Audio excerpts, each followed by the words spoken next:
The signs were subtle at first.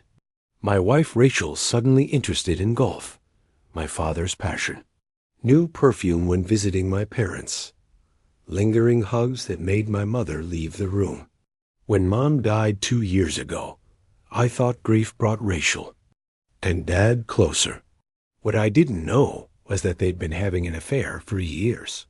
Mom knew. She knew everything. And she'd left a letter in her will that would destroy them both. To be opened only if Rachel and William betray my son. The lawyer called yesterday. It was time to open the letter. Welcome to the channel where family betrayal cuts deepest. If you're ready for a story of infidelity, revenge from beyond the grave, and a mother's final protection, hit subscribe. Let me tell you how my dying mother orchestrated the perfect revenge on my cheating wife and father. My name is Christopher Bennett, 38 years old, financial analyst in Chicago. I married Rachel 10 years ago. Beautiful, charming, everything I thought I wanted.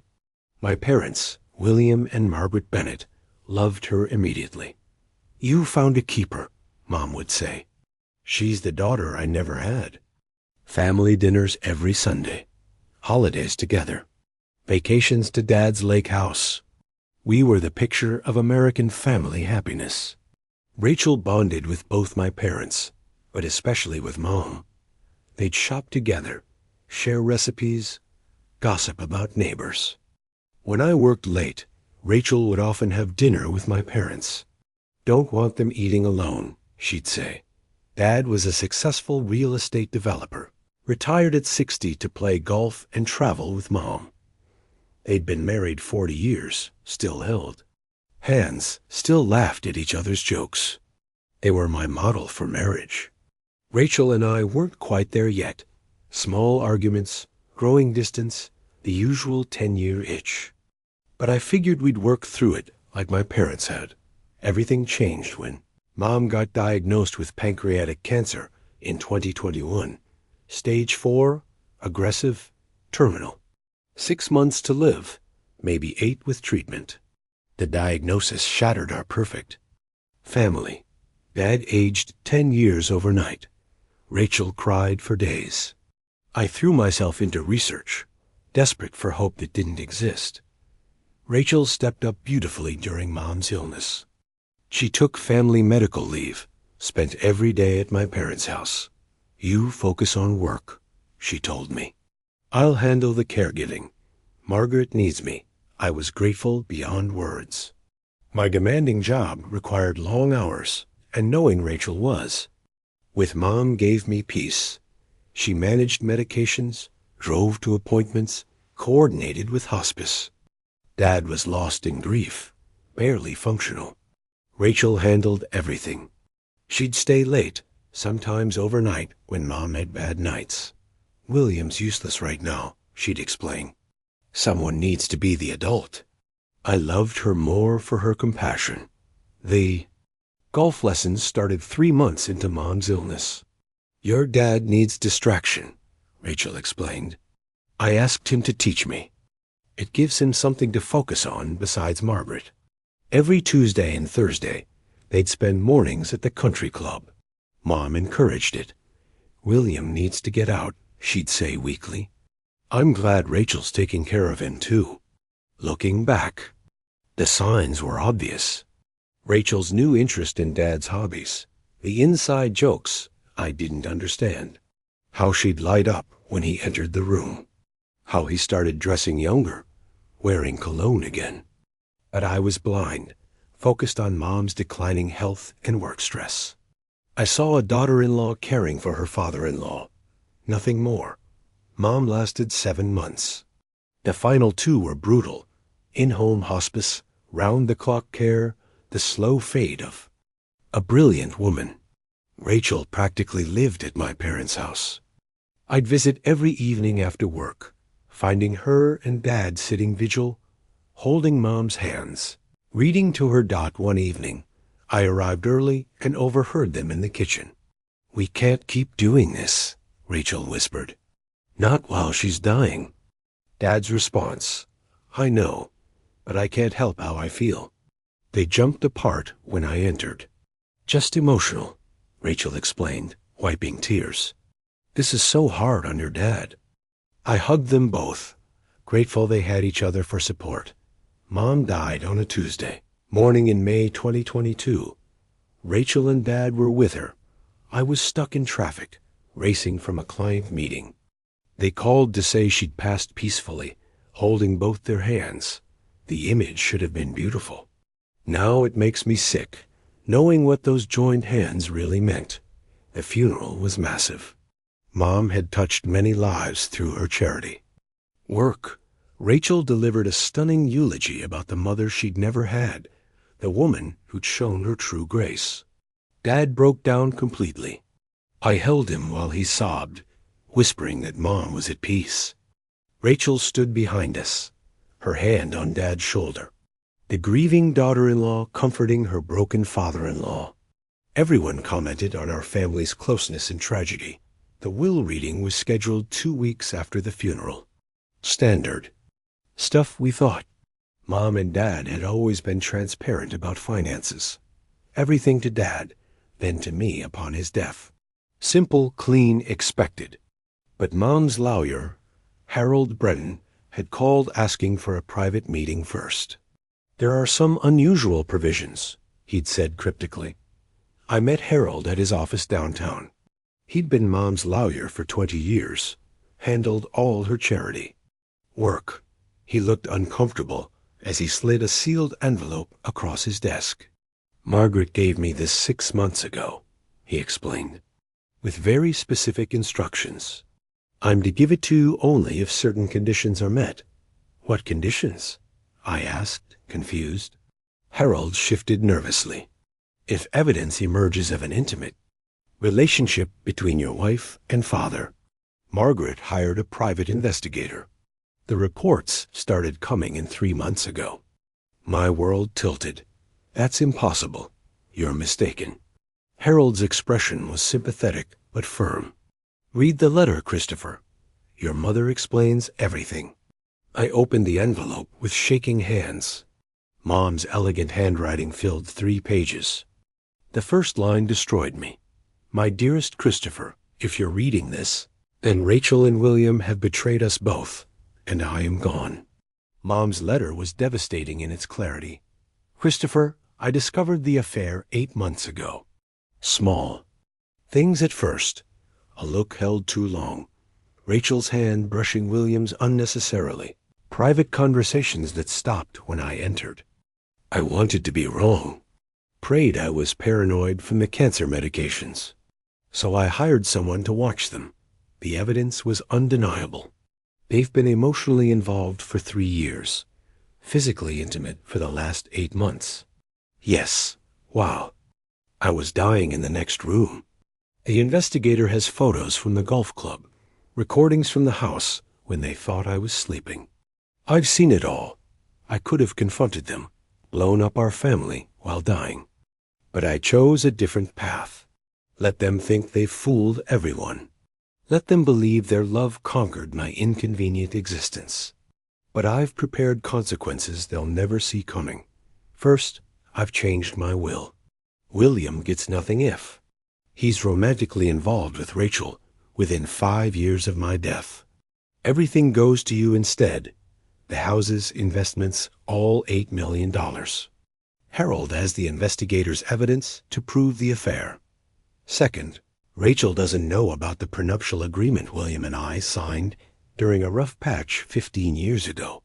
If either of us had an affair with the other's family member, the betrayed spouse gets everything in any subsequent divorce. That document is ironclad and still valid. Third, I've been recording them. Every Tuesday golf lesson, every late night caregiving session. The house has been wired for months. The recordings are in safety deposit box 472 at First National Bank. Use them in your divorce. Don't mourn them, my son. They mourned neither of us while betraying our love. Take everything they think they've won. Show them that love built on betrayal is built on sand. All my love, MOMPS. The investigator will contact you on the anniversary of my death with everything. Be strong. I'm still protecting you, even from beyond." I left Harold's office in shock. Drove aimlessly for hours, trying to process Mom's words. My wife and father. 3 years while Mom was dying. The betrayal was incomprehensible, but I needed to see the evidence myself. The safety deposit box key was in Mom's jewelry box, where she'd said it would be. The bank manager led me to the private viewing room. Inside the box, 3 external hard drives, dozens of printed photos, and a letter from the investigator. I plugged in the first drive, dreading what I'd see. The folder structure was meticulous. Dates, locations, types of evidence. I clicked on a random Tuesday from 6 months ago. Video footage from the country club parking lot. Rachel and Dad. In his Mercedes, kissing passionately. Not a grief-stricken peck. Deep, hungry, familiar. They knew each other's bodies. The timestamp showed 10:47 a.m. when they were supposedly on the driving range. I watched them adjust clothing before heading. Inside, hand in hand, another folder. Home surveillance. Mom had installed cameras everywhere. I watched Rachel and Dad on the couch, Mom's hospital bed visible in the background. They were whispering, touching, planning. "After she's gone," Dad said, "we can be together properly." Rachel's response: "I'll divorce Christopher. Make it seem like grief drove us apart. Then we wait a respectable time." They kissed while Mom's monitors beeped in the next room. I went home that night, pretending everything was normal. Rachel greeted me with a kiss, asked about my day, served dinner she'd made. I watched her lie effortlessly. "Visited your dad today. He's struggling. Maybe you should spend more time with him." The concern seemed so genuine. 3 years of perfect deception.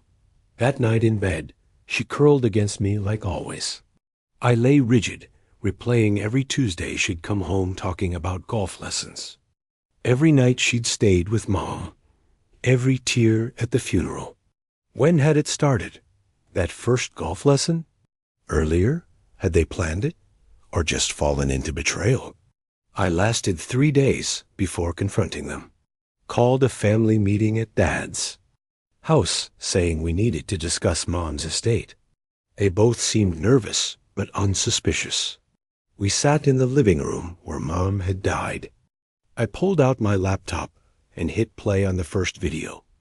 The color drained from their faces as they watched themselves in the parking lot. "Christopher, I can explain," Rachel started. "This isn't what it looks like." I laughed, actually laughed. "You're kissing my father while my mother dies. What else could it look like?" Dad tried authority. "Son, you don't understand. Sometimes feelings develop." I cut him off by playing the audio from the house. Their voices discussing my convenient absence, their future together, how long to wait after Mom's death before making their relationship public. Rachel was crying now. "We never meant for it to happen." The divorce was swift and brutal. Rachel hired an aggressive lawyer, tried to claim adultery was just a mistake during grief. But Mom's evidence was overwhelming. The prenuptial agreement she'd never known about was bulletproof. She got nothing. No alimony, no property, no sympathy from the judge who watched the videos. Dad's situation was worse. The will's morality clause cost him everything. $8 million in assets transferred. To me. The house he'd shared with Mom for 30 years, the lake property, the investment portfolio, all mine. He hired 3 different law firms to challenge it. Each said the same thing. Margaret Bennett had crafted an unbreakable revenge. The investigator contacted me on the anniversary of Mom's death, as promised. Even more evidence. Credit card records of their hotel stays while I was traveling. Photos from business trips Dad took with his assistant, Rachel. 3 years of comprehensive documentation. Mom had known everything and planned accordingly. Rachel. Moved in with Dad immediately after our divorce. They thought they'd finally won their freedom. Then I played my final card, criminal conversation. An old law still valid in Illinois, allowing me to sue Dad for alienation of affection. The jury awarded me another $2 million in damages after seeing the evidence of their affair during Mom's illness. Mom's single quotes S revenge extended beyond legal matters. She'd been beloved in Chicago society, served on numerous charity boards. In her final letters to friends sent by Harold after her death, she revealed the affair, not vindictively, sorrowfully. I forgive them, but Christopher will need your support when the truth emerges. The social ostracism was complete. Dad's country club revoked his membership. Rachel was dropped from her yoga studio, her book club, every social circle. Mom's friends were fierce in their loyalty to her memory. Margaret died knowing her husband was in love with her daughter-in-law. They'd whisper at events. Can you imagine? I received an unexpected call from Mom's oncologist 6 months later. I shouldn't tell you this, Dr. Peterson said, but your mother refused certain treatments. Said she needed to stay lucid for important tasks. She could have had more time, maybe years, but chose to stay clear-minded instead. Another piece of Mom's sacrifice, shortened life to ensure her revenge. Dad and Rachel's relationship imploded. Within a year. Without money, social standing, or the thrill of secrecy, they had nothing. She left him for a wealthy divorcee she met online. He lives in a small apartment now, estranged from everyone. He sends letters sometimes, blaming Mom for poisoning me against him. I don't respond. Going through Mom's things later, I found her journal. The entries about discovering the affair were heartbreaking. October 3rd, saw them kiss in the kitchen. Quick, but not familial. The way William used to kiss me 40 years ago. October 15th, confirmed. Investigator has photos.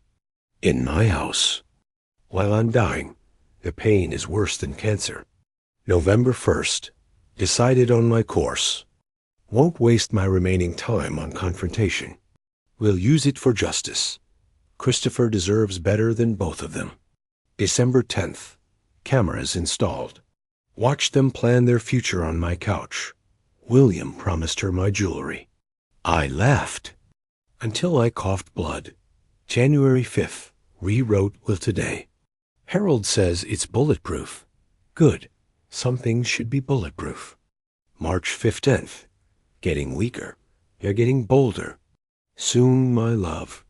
Soon they'll learn that the dying see everything. The brilliance of Mom's revenge wasn't just the legal maneuvering or financial destruction. It was the timing. She let them believe they'd won. Let them think her death freed them to be together. Gave them just enough rope to hang themselves completely. Every kiss they shared while she was dying became evidence.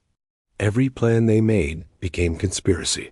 She could have exposed them immediately, died surrounded by drama and pain. Instead, she died peacefully, holding their hands, knowing she'd already destroyed them. They mourned at her funeral while she had the last laugh from the grave. The woman they'd betrayed had orchestrated their downfall while dying of cancer. I've started therapy to process it all. The therapist says Mom's revenge, while justified, came from profound hurt.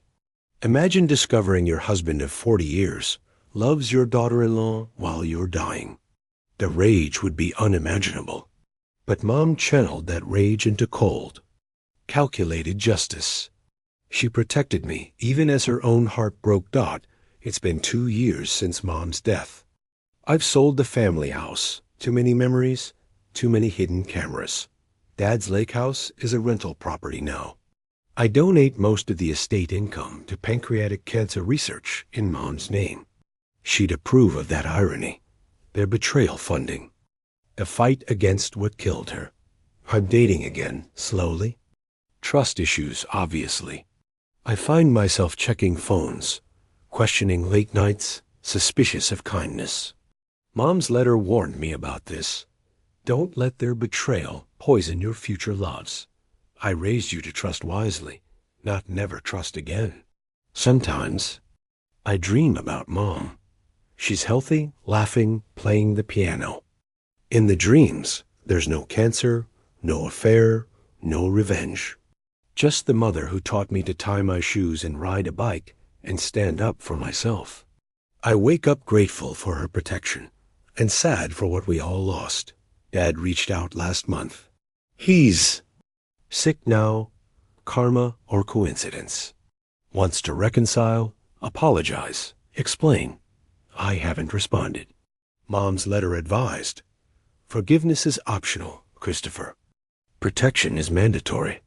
He made his choice every Tuesday for 3 years. You owe him nothing.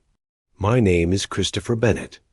My mother died of cancer 2 years ago, but not before discovering my wife and father's 3-year affair. Instead of confronting them, she spent her final months orchestrating perfect revenge.